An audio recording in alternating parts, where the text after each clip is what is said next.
Odyssey'in yolculuğu 20 yıl sürdü. Bizim de bu kaydı almamız Bayağı bir sürdü. bayağı bir sürdü gibi. Low Budget Talks'tan herkese merhaba. Ben Günay. Ben de Güneş. The Odyssey film incelememize hoş geldiniz. Öncelikle senden hızlıca ilk görüşlerini alayım. Ben filmi beğendim. Herhalde son zamanlarda izlediğim en iyi film. Ama bir klasik mi dersen değil. Bazı bana dokunan yanları var. Senaryoda, konu anlatımında ve hikayede bazı beni rahatsız eden şeyler var. Onun dışında film olarak gerçekten çok iyi. Bir daha izler miyim? İzlerim. Yani sinemaya gider miyim bilmiyorum bir daha izlemek için ama platformlara geldiğinde kesinlikle izlerim. Nolan'ın yaptığı en iyi iş mi dersen bence değil. Bence de değil. Yani aynı şekilde ben de aynı düşüncedeyim. Son zamanlarda izlediğim benim de en iyi film ama son zamanlarda ben O kadar iyi film var mı? O kadar çok kötü film izledim ki o yüzden son zamanlarda izlediğim en iyi film. Yani o yüzden birazdan dinleyeceğiz şeyler sizi çok rahatsız edebilir. Benim söyleyeceğim şeyler en azından. Çünkü Instagram'dan beni takip edenler varsa oradan yazdığım şeyle bir küçük çıtlattım. Hani kafam şişti filmin çıkışında. Onu söyleyeyim. Sebeplerini de birazdan konuşuruz. Hızlıca spoiler uyarımızı da vereyim.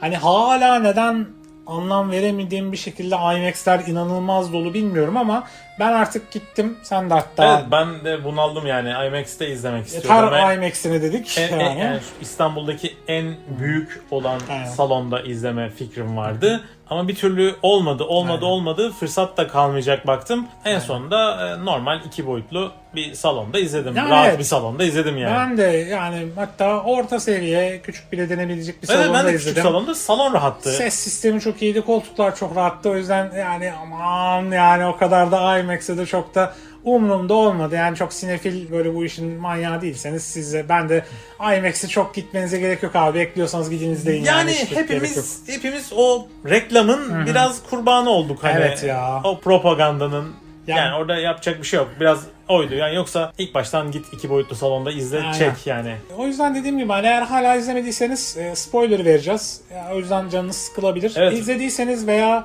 yeni bir yazar çıkmış. Aynen, Homeros diye. Homeros diye. Genç bir çocuk. Onun hikayesinden spoiler vereceğiz. Acayip bir kitap yani çok fırtına gibi bir kitap. Yeni. Yeni bir çıkıştı. O yüzden eğer rahatsız olmuyorsanız devam edeceğiz. İzlediyseniz de bizle beraber hadi devam edelim. Ya öncelikle ben aslında şöyle girmek istiyorum. Şimdi yine Truva filmi incelememizi izleyenler varsa orada da benim böyle eski metinle filmi arasındaki farkları biraz bahsetmiştim. Ya bu filmde de çok fazla fark var. Özellikle Nolan dayanamamış ve günümüz siyasi yaklaşımlarını, günümüz yumuşatmalarını... Önce bir plotu ver, sonra girelim buraya bence. Ve bunu söylemek zorundayım çünkü plot bu. Yani plotun kırılması burada yaşanıyor. Plot şu, Truva Savaşı bitiyor. Biliyorsunuz. Homer'in kitabında bitmiyordu. Evet, ara metinlerle burayı bağlıyorduk. Odyssey'de de Odysseus'un ana vatanı İthaka'ya arkadaşları, yoldaşları ve askerleriyle beraber dönme serüvenini izliyorduk. Dönerken de biraz dünyayı görelim, biraz maceraya atılalım. İşte ne bileyim yaptıklarıyla ilgili bazı sonuçların onu ittirmesi, kaktırması, tanrıların çekiştirmesi. Mesela ana metinde sürekli tanrılar yine müdahil. Kaderiyle oynuyor, yolunu saptırıyor.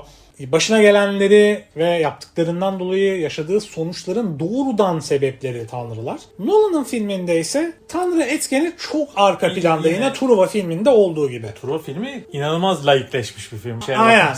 Aynen. Tanrılar komple heykellerin içine çekilmiş. Ya burada yine Zendaya'yı Athena olarak görüyoruz ama yani Athena da böyle him ağlıyor falan mesela, kenarda yani. Şeydeki kadar görüyoruz tanrıları. Truva filmindeki kadar. Truva'da hiç görmüyoruz abi. Annesini bir görüyoruz işte. O da önemliydi yani o koymak zorunda olduğu için. Mecbur oldukları için koymuşlar. Aşil'in annesini görüyoruz. Yoksa onu da koymazlarmış. Bu arada yani İlyada'yla Odiseya arasındaki fark şey olabilir. Homeros'un metni de biraz laikleşiyor. Evet ama sonuna doğru kırılmalarda Homer zaferin getirdiği başarıyı ve vatanına döndükten sonra yaşadıklarını bir zafer, bir mutluluk ve bir mutlu sona bağlıyor. O öyle. Ama Nolan da orayı konuşuyor sonunda. Burada da ne diyorduk? Odyssey'in eve dönüşte başına gelenleri izlediğimiz bir film aslında. Yani çünkü ne oluyor? Truva Savaşı'nda burada da Truva filminde olduğu gibi hani Truva filminde nasıl Apollon heykelinin başını uçuruyordu.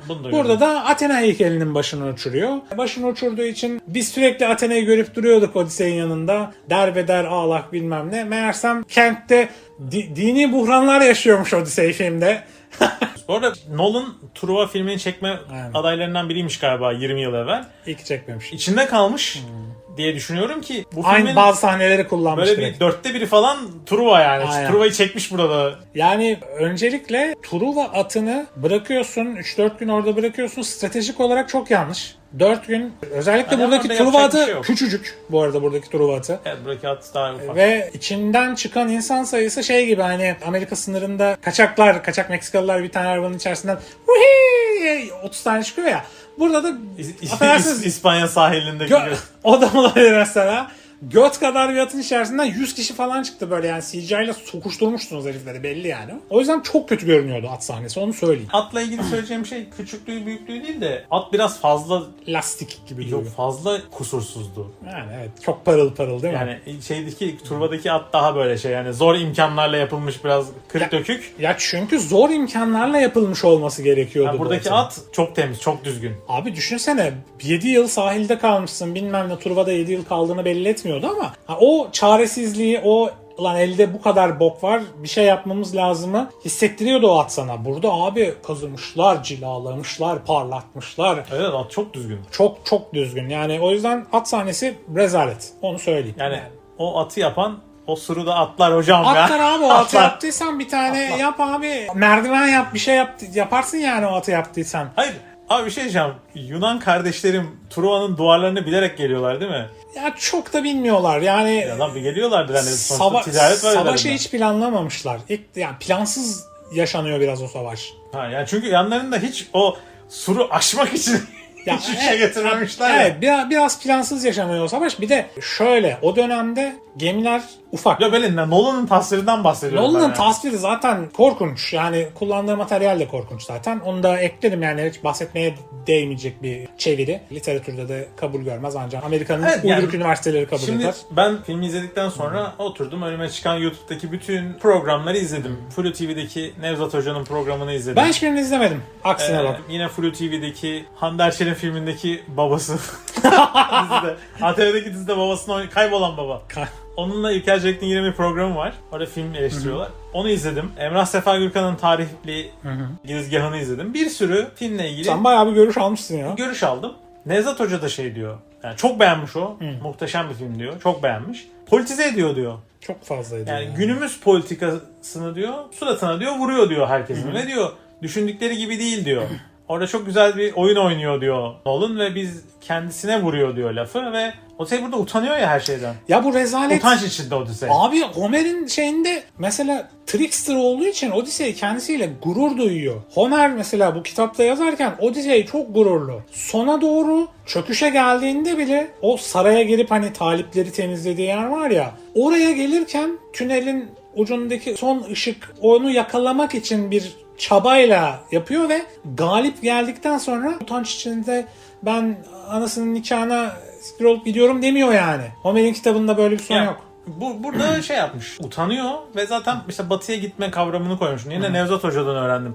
Ben batıya gitmek demek yani ölüme gitmek demek aslında. Ölüme. Elf misin güzel kardeşim? Aynen. Nereye gidiyorsun? Aynen işte orada da Hades'in Evet. adasına çıkma falan hani aynı şeylermiş yani bu. Lord of the Rings'teki olay da aynı. Aynen. Mitolojiyi döndürmek. Şey batıda, cennet batıda oraya gidiyorsun işte. Tolkien'in amacı da zaten İngiliz mitolojisi yaratmaktı. Yapay bir mitoloji. Evet, onu da oradan almış. Burada söylediği şey şu. Biz diyor emperyalist güçleriz.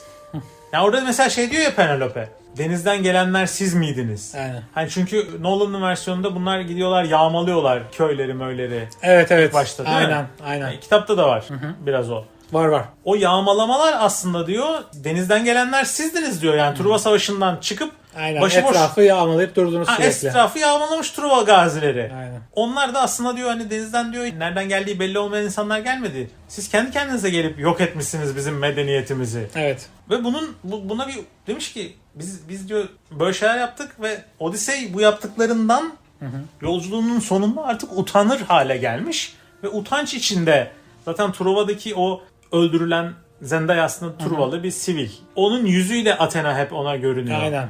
O da o. Yani aslında yine utancı devam ediyor.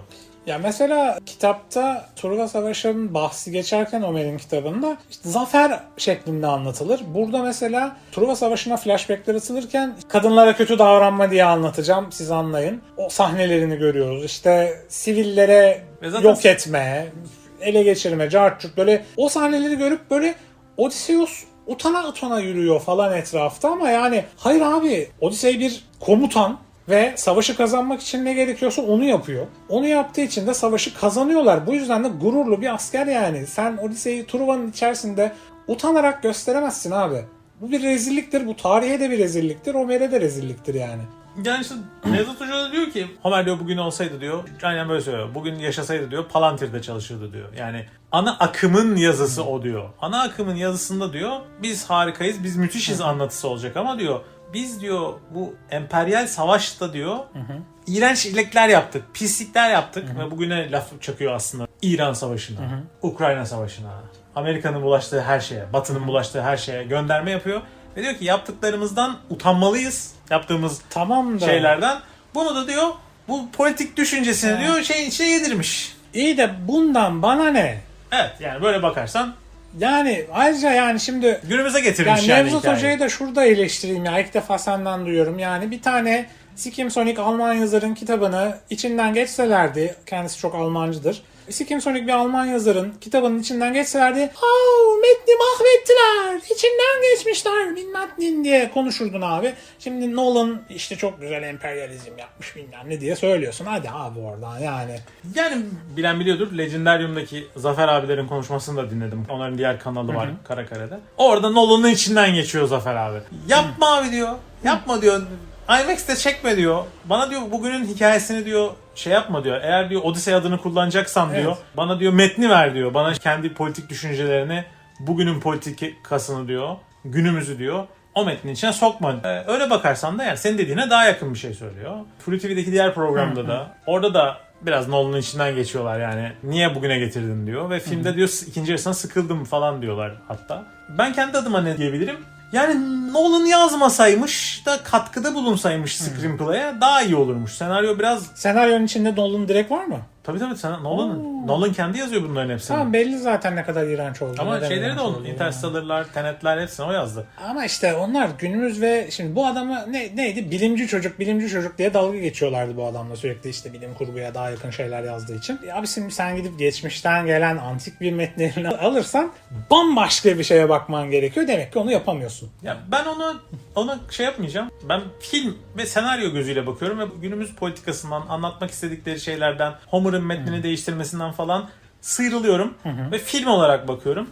Diyorum ki ben Odyssey ve ekibinin macerasının içine giremedim. Doğru. Tamam mı? Yani bu adamların macerasının içinde giremedim. Niye? Çünkü abi çıkıyorlar, yağmalıyorlar, gemiye biniyorlar. Hop Penelope ile Telemachos'un evinde evet. 10 dakika Aynen. takılıyoruz. Yemek yiyorlar falan. Sonra bu adamlar başka bir adaya çıkıyor.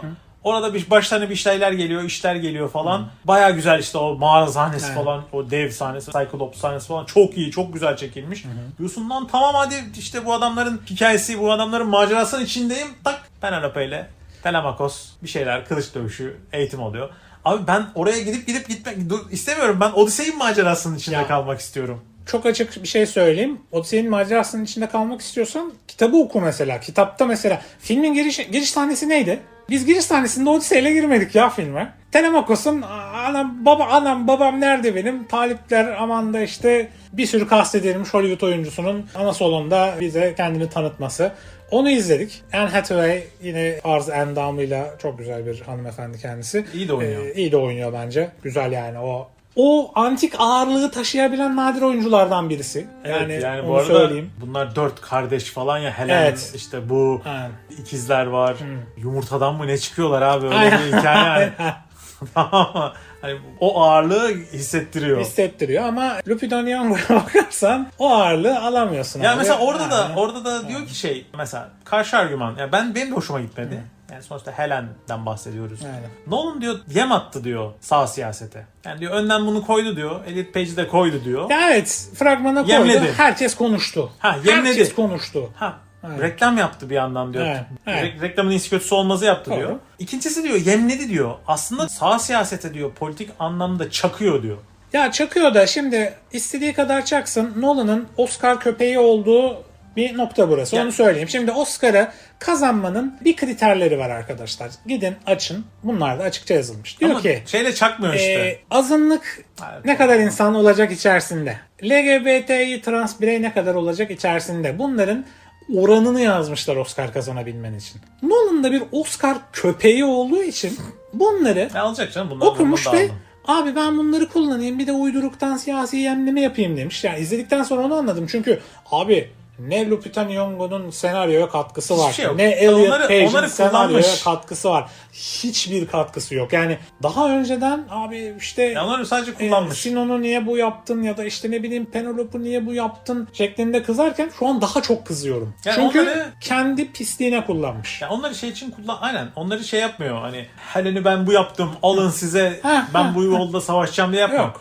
Helen'e zaten rolünü çok düşük tuttuğu için Evet. Helen oraya da koymuş. İlk başta da göstermiş. Hadi diyor alın kavga edin. Siyahi Helen'den diyor. Kavga edin diyor. Asıl yapmak istediği şey o değil diyor. Asıl yapmak istediği şey onu diyor öne atıyor. Önde diyor aptal güruh kavga etti. Arkada diyor asıl söylemek istediği şey bizim emperyalizmimiz iğrenç bir şeydir. Ve biz bundan utanmalıyız'ı filmin içine veriyor diyor. Ya abi tamam çok eziksin Nolan yani ne diyeyim yani tamam çok iyi yönetmensin de çok ezik bir adammışsın onu da söyleyeyim yani. İğrenç bir anlatım, iğrenç bir siyasi yaklaşım. Bir film olarak çok iyi bir film bence. Bence çok Çok iyi bir film.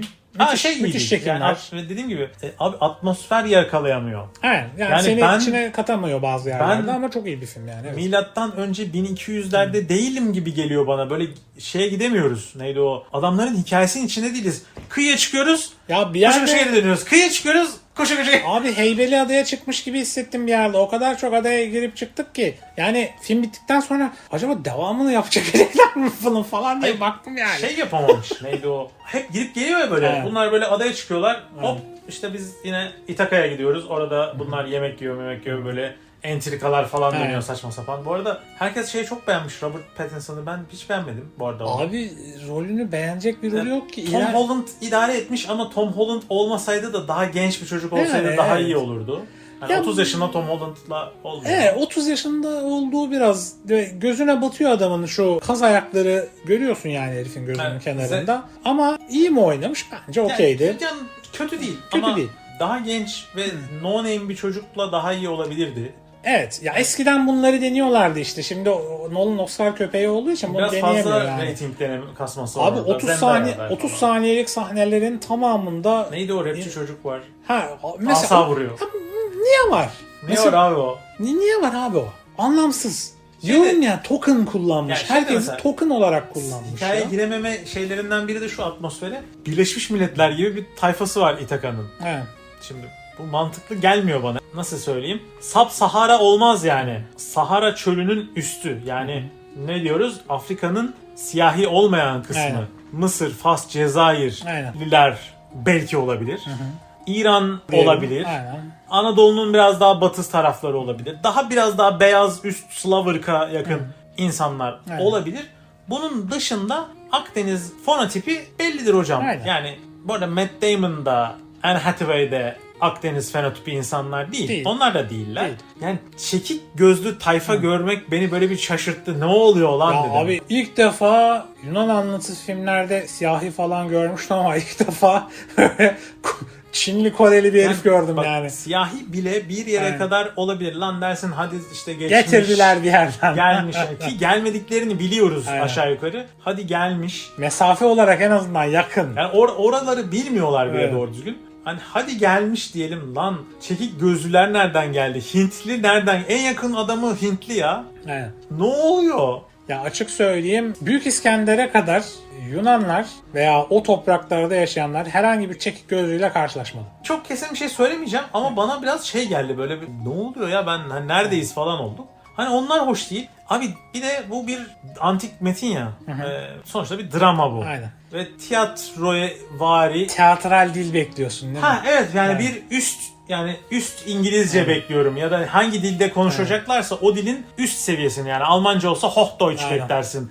İngilizce'de Shakespearean bir Aynen. İngilizce beklersin. Biraz daha böyle yukarı kalkmalı seviye. Abi burada Ya seni elit seviyeye taşımasını istersin. en bekliyorsun. azından yani. Abi Matt Damon saldırırken ne diyor?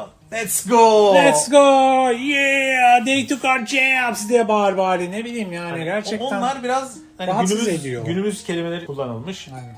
Bronz çağının farkındalar. Aynen. Hani kendilerine bronz çağı diyorlar. Ya şeyi de doğru söylüyorlar. Evet, bir güruh geliyor ve Yunan kültürüne karanlık bir çağ yaşattıkları bir boşluk var ortada. Tamam bu bilinen Bu diyorlar. bilinen bir şey. Kim olduğu belli olmayan denizden gelen ya insanları sen yıkmasın. bunu gidiyorsun emperyalist Biz kendi kendimize yaklaşımdan yıktık dolayı işte onu çok utanıyoruz. Kendimizi mahvediyoruz. Biz çok kötü insanlarız Ama falan yani şeklinde anlatırsan şöyle, olmaz. Bugünün hikayesinde yani evet, kendi kendilerine yaptığımız şeylerden dolayı biz kendi medeniyetimizi kendimiz yıktık kısmına geliyor.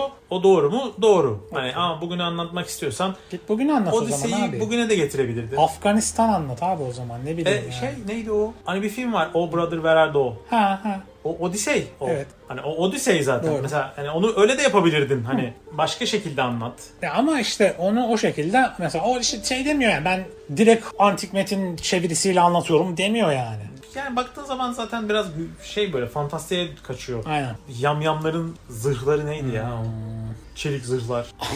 Çelik mi? Çelik mi? Hani bronz Demir yok. çağlısınız dostum siz. Demir yok. Daha demir yok. Tamam, en fazla üst seviye, hani çok mitolojik gidiyorsun. Daha üst seviye teknolojiye sahip Atlantisliler vardı ama orada Atlantislileri anlatmıyorsun. Bambaşka bir topluluktan bahsediyorsun. Onu da yediremezsin yani. O da olmuyor. Mesela beni en çok rahatsız eden şey, bu arada her şeyi geçtim. Siyaseten bilmem nesini geçtim. Kafam şişti. Evet biraz yüksekti. Abi arka planda bak, yükseğe geçtim şimdi. Sahneler, geçişler arası sürekli bir şeyler oluyor ya aralarda. Nefes alamıyorsun bir izlerken. Seni en azından müzikte bir şeyde biraz rahatlatması gerekiyor ki odakta kalabilesin. İşte bu IMAX çekiminde kullandığı müzikle ilgili bir de en yüksek desibel herhalde bu filmde ölçülmüş. Abi yani Anladığım kadarıyla. arka planda sürekli gur gur gur, hor hor hor, gur gur gur, hor hor hor. Hiçbir şey olmuyor, tamam mı? Gur gur gur gur gur yürüyorlar falan ormanda böyle arkada hor hor hor hor. Kafam şişti, bir nefes alayım, bir dur. Biraz Bir ot fazla... çöp çiçek kuş sesi duyayım, az bir şey. Yani Nolan ve yaylılar biraz fazla.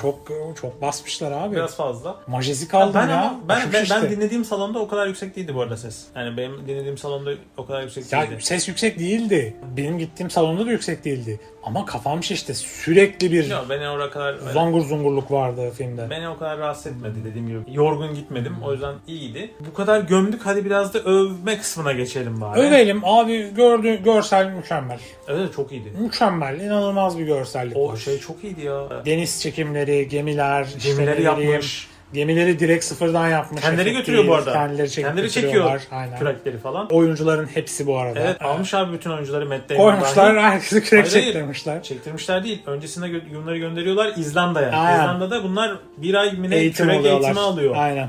O eğitimi alıp en zor şartlarda. Öğrendikten sonra gelip çekiyorlar. Evet. Yani bayağı zor şartlarda çalışıp Evet, gelmişler. oyuncuları bayağı mahvetmiş. Oyunculara hakkını veriyorum. Zaten her oyuncuya teslim ettim. Lupita Nyong'o'ya bile teslim ettim. Kızı kullanmışlar yani bildiğin token olarak. Hepsine teslim ediyorum. O yüzden çok bir şey diyemem. Diğer öveceğim şey, mekanlar güzel. Fena değil. Evet. Kapana kısıldıkları Mağara yer. çok iyiydi. Mağara çok iyi. Mağara sahneleri çok sahnesi, iyiydi. yani o mağara sahnesi Cyclops'la Kikilops, Tepegöz onunla oldukları sahne yani sinema tarihine geçebilecek kadar iyi bir sahne o. Aynen. Ve CGI çok az. Yani onu almış David Cook'la yapıp çekmiş. Evet, pratik tamamen. Pratik Pratikte efektle yapmışlar. Üzerine CGI koyuyorlar. Ve Kirke'nin bunun adamlarını domuza çevirdiği sahne. Oo, çok rahatsız edici bir sahneydi. Yani adıyla bilinen adıyla Cersei. Aynen, Cersei. Onun adamları domuza çevirdiği sahne de CGI değil. Ne diyorsun? Evet, göstereceklermiş yakında hani onu nasıl yaptıklarını. artık. Yani kamera açıları ve sculpture gibi bir şeyle kadın oynamış onların suratlarında. Oha. Pratik efektmiş çoğunlukla. İnanılmaz. Çok iyi, çok iyi ya. Ama abartmışlar yani. Diyorum ya yani. Pratik efekt olayında Ya sinemacılık çıkmış. konusunda inanılmaz bir iş. hani İnanılmaz bir iş girdap var ya. Aynen. Yukarıdan çekiyorlar. Orada evet CGI ile yapılmış bir girdap var. Hani gemiyi döndürüyorlar. Aha. Diyor ki Tom Holland nasıl döndürdünüz onu orada diyor. Hani tam orada nasıl döndürdünüz? Diyor ki Matt Damon orada diyor jet ski ile biri yuvarlağı çiziyordu. Oha. O yuvarlak çiziliyordu diyor. Biz onu görüyorduk yani diyor onun girdabın olacağı yeri. Hani o da çok Vizyon iyi. olarak canlandırmışlar yani o yapabilmek için o işi. Şey sahnesi. Dönüyorlar. Altı başlı yaratık. Altı şey, adamı Hydra. alıyor. Hydra. Hydra 6 adamı alıyor ya. O da pratik efektmiş. Yok Aynen öyle. O da pratik efekt. Adamları bağlamışlar Ya ve çektirtmişler. Ya şu an açık gemiden. söyleyeyim, hani How to Make the Odyssey'i daha çok merak ediyorum. Yani O da pratik efektmiş. Yani bunlar inanılmaz ama mesela şimdi o sahneleri izledik, ondan sonra Calypso'nun adasına geldi ya, Calypso'yla takılmaya. Evet. Hades sahnesine de gireriz. Ben onu da çok beğendim. Hades sahnesi bence film... Bak, mağara sahnesinden daha iyiydi Hades sahnesi Hades sahnesini bence. de çok beğendim. Abi Calypso'da Charlize Theron tam bir batılı. Yani American Beauty gibi geliyor, böyle takılıyor. Amerika mısır tarlasını Hani, o sahnede ben böyle bir filmden böyle bir çıktım. Lan nereye geldik falan diye. Bir de hani çiçeği yiyorlar, unutuyorlar. Lotus çiçeği. Lotus çiçeği.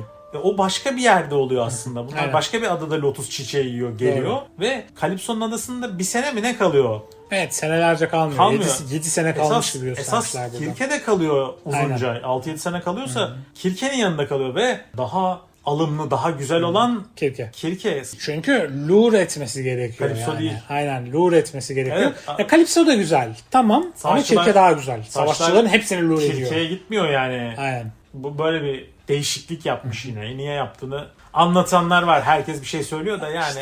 Yani Nolan abi Ben daha yazarım ya Homeros'tan. Ben Homeros'tan daha iyi yazarım. Yine günümüzde de bunu Ya düşünmüş. bak Ben şimdi- orijinal eserden daha iyi yazarım demişler. Aslında Bu arada Homeros da bunu yapıyor da böyle yapmıyor. Ben şimdi oraya da girersek, şimdi Homeros da İlyada ile Odisey arasında yazım değişiyor. Yani Homeros bir kişi değil zaten ya. ya zaten belli bir süreden sonra geçiyor ve zaten Homeros bir topluluk gibi bir şey aslında yani. Evet biraz. ve yani zaten büyük ihtimalle ikinci kitapta Odisey'de bu daha çok belli oluyor. Zaten bağlantılar Evet. parça parça gibi böyle biraz kesik kesik. Orada da onu yapıyor. Hani orada da biraz çuvaldızı kendine batırma var. Bir yerde hüngür hüngür ağlayacak Odisey. Pişman olacak. Evet. Hatta pişmanlığını göreceğiz. Bir yerde işte Hades sahnesi konuşuruz. Çok güzel dediğimiz sahnede Aşil keşke diyor bir çoban olsaydım da bu savaşa girmeseydim. Yani ya da şanım yürüyor şu an, bunu beni herkes tanıyacak ama diyor keşke isimsiz no name bir çoban olarak bir mutlu hayatım olurdu diyor. Çuvaldızı kendine batırma Odisey'de çok var. Ama çok gizli gizli. Böyle parça parça. Ya Odisey'de Hani Avrupa fikrinin doğuşuyla ilgili bir şey o. Batı fikrinin. ya yorumlamakla ilgili bir şey diyebilirim. Yani orijinal metni ben okudum ve bu filmde mesela O filmde çok var. Odisey canım. Bu sürekli filmde zırlıyor. Sürekli zırlıyor. Sürekli bir utanç, sürekli bir şey ya Odisey Ya bu mesela kadar utanç içinde olan bir adam bu kadar başarılı şekilde oralardan kurtulup ya gelemez yani. madem çok utanıyorsun, o zaman Agamemnon'un götünden hızlıca şehre gitseydin. Ne diye ben yolumu çevireceğim diyorsun. Sen gururlu ve zaferin sarhoşu bir asker Evet, olduğun için yolunu değiştiriyorsun. Truva'daki başarından sonra biraz daha etrafı yağmalayayım, dünyayı gezelim demeye başladın. Hani şanım yürüsün. Şanım yürüsün diyor adam. Eğer utanç içinde olsaydın Bunu yapmazdın. kuyruğunu kıstırıp evine dönerdin. Giderdin evine, işte ne olacaksa olurdu orada. Agamemnon'un başına tamam çok güzel şeyler gelmemiş. Biliyoruz. Evet, yani ama işte Yani. yolunu uzatması tanrıların müdahalesi ya işte falan filan. Yani ya, aman da aman, hani dıdısının dıdısı Nolan'ın anlatına göre kırılıyor yani. O yüzden diyorum hani İncinmiş. incinmişsin yani. İncinmişsin Odisey. Ya benim de daha fazla ekleyebilecek herhalde bir şeyim yok. Söyleyebileceğim tek şey çok iyi bir film, tarihi bir film olabilirmiş. Ama Nolan demiş ki abi ben günümüzü anlatacağım. Evet, Homeros metnine daha sadık kalabilirmiş. Görüntü olarak sadık kalmaya çalışmış. Ama atmosfer olarak kalamamış. Metin olarak Odisey'de de bazı şeyler onun söylediği gibi anlatılmaya çalışıyor ama çok günümüze gelmiş. Evet. Diller ve konuşma dahil gelmiş. Günümüz olmuş. Oynayanların fonetiplerinin de Akdeniz'de bir ilgisi yok. Zaten Akdeniz olma derdinde yok. Amerika'daki gençlere anlatmaya çalışıyor derdini Nolan. Aynen, Yine. amacı o değilmiş ki yani. Yani burada izleyen biri için bazı anlatıların ya ne demek istiyor burada diyordur Yani. çoğu izleyici. Yani biraz Amerika'da ne olup bittiğine vakıf değilsen, dünya siyasetiyle falan bir ilgin yoksa izlediğin zaman burada ne anlatmak istiyor? Adam ilginç bir şeyler demiş ya Hani falan dersin. niye utanıyor falan, hani neden siyahi oyuncular bu kadar dolu, Ha. neden çekik gözler var, neden Birleşmiş Milletler gibi burası falan Ha. diyecektir Aynen. bir sürü ortalama altı izleyici. Ama nasıl diyeyim, Homeros'ta da bu var aslında gizli bence. Bence Homeros'ta Batı düşüncesini, yani bugünkü anlamda Batı fikrini ortaya koyuyor aslında. Yani biz diyor her boku işledik, her pisliği yaptık ve bunu yaparken de kahpece yaptık. Ne anlatıyor. Tamam mı? Biz bunu diyor kahpece yaptık ya diyor. Tanrılara bile hakaret ettik. Hakaret diyor. ettik. Evet. Kafalarını, heykellerinin kafasını kestik. Misafirlik kurallarına uymadık. Aynen. At hediye ediyoruz dedik. Aynen. Şehri yağmaladık. Aynen. Her türlü pisliği yaptık. Neden? Çünkü Akdeniz'deki emperyal ticaret rotalarını Yolunu ele geçirmek ele istiyoruz. geçirmek Aynen. için. İki tane emperyal gücün savaşında biz diyor bütün pisliği yaparak diyor, bütün Evet. kahpeliği yaparak bunu yaptık. Yani ne diyor? Ben diyor kendimi batırıyorum çuvaldızı. Ben diyor şerefsizim. Ama bunu anlatırken de Öyle anlatmıyor ama. ağlamıyor. Alamıyor. Delikanlı gibi ben yaptım diyor. Ya yaptım diyor. Bunu anlatırken diyor ki bu erdemi aslında çok Evet. gizli bir şekilde ortaya koyuyor. İlk kitapta tanrılar daha içerideler. Aynen. Ama ikinci kitapta azalıyor, daha laikleşiyor. Evet. Yani tanrı biraz dışarı çıkıyor. Aslında Odisey'de tanrılar ilk kitaptaki kadar evet dediğin kadar olmasa da yine çok fazla müdahiller. Yani biraz içeri giriyor. ya Athena doğrudan Odisey ile beraber aynı yolda görülüyor. İşte ne bileyim Zeus doğrudan orada nefretini kusuyor denizde bunlar giderken. İşte ne bileyim Poseidon doğrudan gidiyor ve evet cesursunuz deyip hayatta bırakıyor. İşte Odisey sala gidip binip gidiyor ya dönmeye çalışıyor. Ama iletişim değişiyor. Yani İnsanlarla tanrılar arasındaki iletişim değişiyor. yani evet biraz daha böyle Ya da mesafe açılıyor. Tanrı uzaklaşıyor. Evet, mesafe açılıyor. İnsanlar. Yani bugünkü aslında antik Yunan'daki batı fikri. Yani batı ne diyor? Ben pislik yaptıysam da yaptım. Bunu da kendime He. utanıyorum değil, yaptık. Ama diyor kendimizi düzeltmemiz lazım. Yani. Ama Homer'de mesela finali Bunu böyle anlamayabilirsin bu arada. Finalde mesela kitabı okuduğunda Odisey çok büyük bir gururla kendi Tabii. hanesini temizliyor taliplerden. Herkesi katlediyor. Penelope'yi koluna takıyor. Mutlu bir hayat sürmeye başlıyor. Evet, yani. Abi burada Evet. utancından tahtı salıyor. Ondan sonra ben nasıldı? ağlayarak gidiyorum. Odisey yaralı, Nasıldı? bükülü. Tom Holland'ın taçlı sahnesi. Bir insana bu kadar mı yakışmaz Hiç ya? olmamış yani. Hiç Aynen. olmaz ya. Hiç olmamış abi yani. Onun da bir başka filmini de izleyeceğiz bu arada. Onu da Evet. kanalımıza yapmayı planlıyoruz. Spider-Man'in yeni filmi geldi. Bunu da buradan çıtlatmış olalım. Ekleyecek bir şeyin var mı son olarak? Son olarak ekleyeceğim şey şu, nereden anladığına bağlı. Almanlar kendini antik Yunan'ın devamı gibi tanımlarmış. Nevzat Hoca öyle anlatıyor. Ve Almanlar niye antik Yunan'la özdeşleştiriyor kendilerini? Çünkü Almanlar küçük küçük şeyler Evet. ya. Antik Yunan'daki o küçük küçük devlet, polis devletlerinin ayrı ayrı. Agamemnon'un bir büyük devleti ve altında küçük devletler. Almanlar kendini ona çok benzetir diyor. Nereden baktığına bağlı diyor. Komik bıyıklı adamın dönemindeki Almanlar da diyor komple kendini onlara benzetiyordu. Yani aynı. Evet. Yani nereden baktığına göre değişir. Ya onun zaten tarihe ve arkeolojiye katkısı, ilgisi bu yüzden. Yani kökenini daha net anlamak istiyor. O yüzden bunu da böyle eklemiş olalım. Merak edenler varsa iş bilgi sokuşturmuş olalım oraya. Evet arkadaşlar buraya kadar bizi dinlediğiniz için çok teşekkür ediyoruz. Videomuzu beğendiyseniz beğeni bırakmayı, kanalımıza abone olmayı ve yorumlarda da bu film hakkında görüşlerinizi bekliyoruz. Sohbet edelim hep beraber. Bize katılmadığınız yerleri özellikle ve bize katıldığınız yerler varsa da tabii ki yorumları bekliyoruz. Lütfen yorum atın, lütfen beğeni atın. Bunu istemek zorundayız çünkü YouTube bize bundan istiyor. Kendinize iyi bakın. Hoşça kalın. Hoşça kalın.